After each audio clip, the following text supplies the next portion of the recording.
Good morning, students.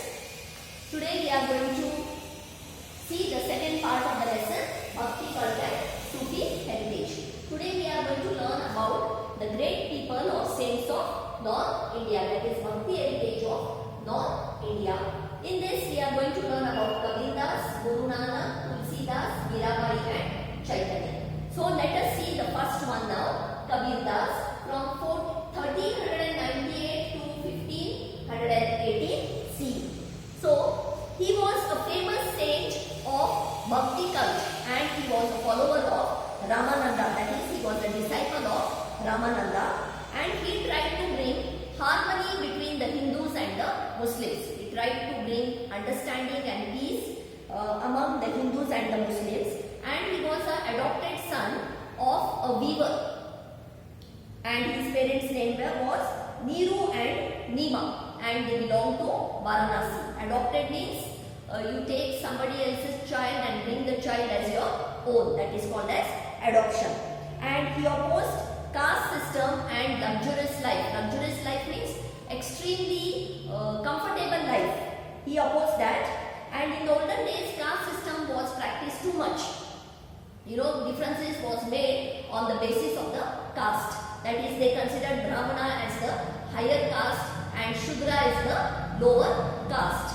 So he opposed the caste system and also discrimination, that is differences based on religion. He was against caste system and the differences which were made based upon the different religions. He said that Allah and Rama are the two names of one God. So what did he preach? What did Kabir Das preach? He said that Allah and Rama, they are the two names of the same God, that is one God. And he also said that Hindus and Muslims are the pots or the vessels which are made of the same clay. Clay means mud, that is soft soil. And he also said that it is possible to see God. He said it is not possible to see God by fasting, by torturing one's body, or by sacred pilgrimage. Pilgrimage means journey which is taken for a religious purpose. So what did Kabir Das say? It is not possible to see God by torturing one's body, by fasting, or by taking up sacred pilgrimages or holy pilgrimages. And he said it is only possible to see God by true devotion. We should be true to ourselves and we should be true to God. It is possible only by true devotion, by true meditation, that is by true bhakti. And he also taught his philosophies through dohas. For you must have heard Kabir ke dohe. Yes, so he has taught his philosophy, that is his teachings through dohas, that is a 2-line poem, and which is very simple and easy to understand by the common people, and his followers are called as Kabir Panthis. If you read these dohas, they are very interesting, and it has a very deep and rich meaning, and it is very easily understood by the common people. Now next let us go to Guru Nanak from 1469 to 1539 CE, and Guru Nanak belonged to Punjab. So he is the founder of Sikh religion, and he was born in Punjab, and his father's name was Mehta Kalu and mother was Trupta, and he has written the songs and they are called as Japji. He has written many religious songs and they are called as Japji, and Granth Sahib is the sacred or it is the holy book of the Sikhs. And Sikh cult, that is a religious group, has given importance to Japa. Japa is nothing but repetition of mantras, and also they have given importance to the good deeds. And he believed in the existence of God.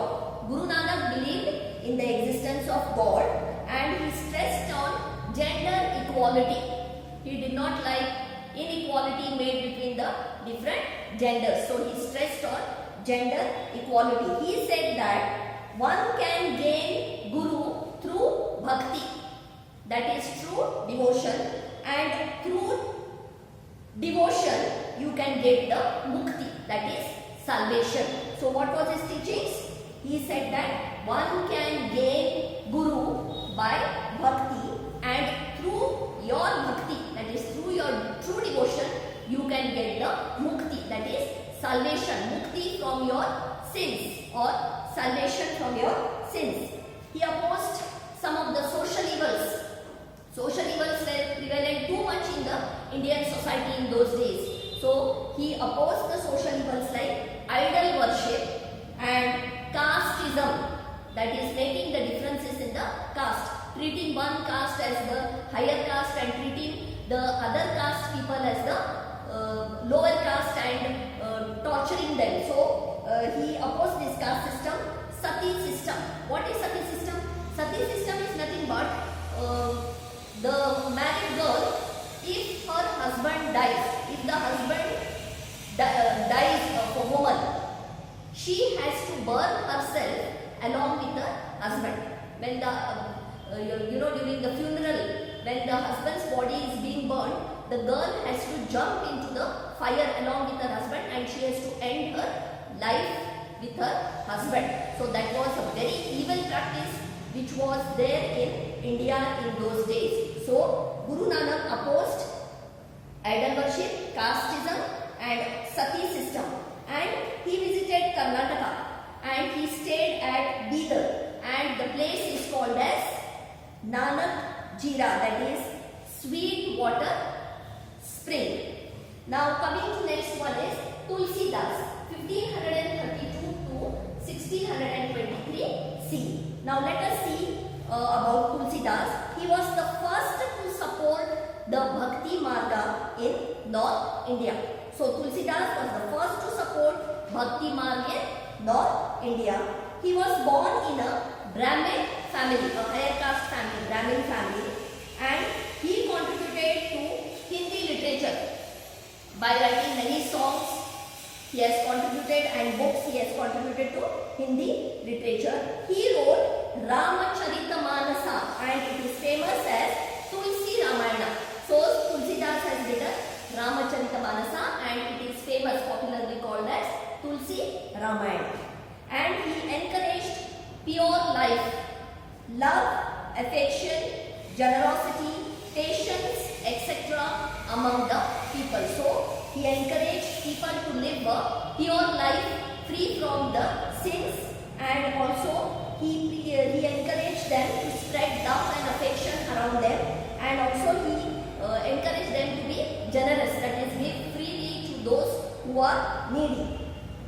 Next we come to Mirabai from 1498 to 1569 C. So she is the famous saint of India.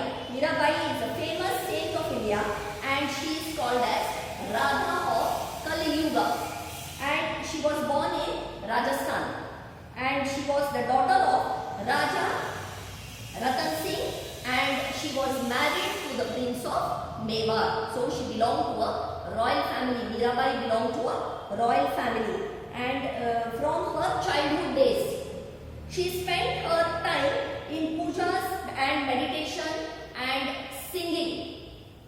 And from her childhood days only she was very religious. She spent a lot more of her time in pujas, in singing the religious songs and in meditation. And after marriage, when she was married to the Prince of Mewar, her mother-in-law did not like her spending so much of time in the meditation, so much of time in the pujas. Her mother-in-law opposed her, and she was a worshipper of Krishna. Mirabai was a worshipper of Krishna, and Mirabai could not tolerate this when she was opposed, and it was a hurdle for her. She could not freely devote her time and meditate and spend her time in the pujas. So she could not tolerate this, and therefore she left her home, she left her palace and went to Vrindavan. Vrindavan, which is the pilgrimage place of Shri Krishna, that is journey to a holy place. Pilgrimage is nothing but a journey to a holy place, and her songs are full of devotion and praises to Lord Krishna. She was a believer of Lord Krishna, she was a worshipper of Lord Krishna, and she has written thousands of bhajanas in praise of Lord Krishna. Next comes Chaitanya from 1485 to 1533 CE. So, born in Nabadvip Dham in Bengal. So, he was born in Bengal. Chaitanya was born in Bengal, and his parents were Jagannath Mishra and his mother was Sridevi. Father's name was Jagannath Mishra, mother was Sridevi. His original name was Vishwambara. So, his original name was Vishwambara, and Chaitanya left his family life and took sannyasa at the age of 25. At a young age of 25, he left his family life and he took sannyasa. He, left all the pleasures, all the luxuries, and he took sannyasa and devoted himself to God. He also opposed casteism. He was also against casteism, and he preached that bhakti is the only way to attain the mukti or salvation.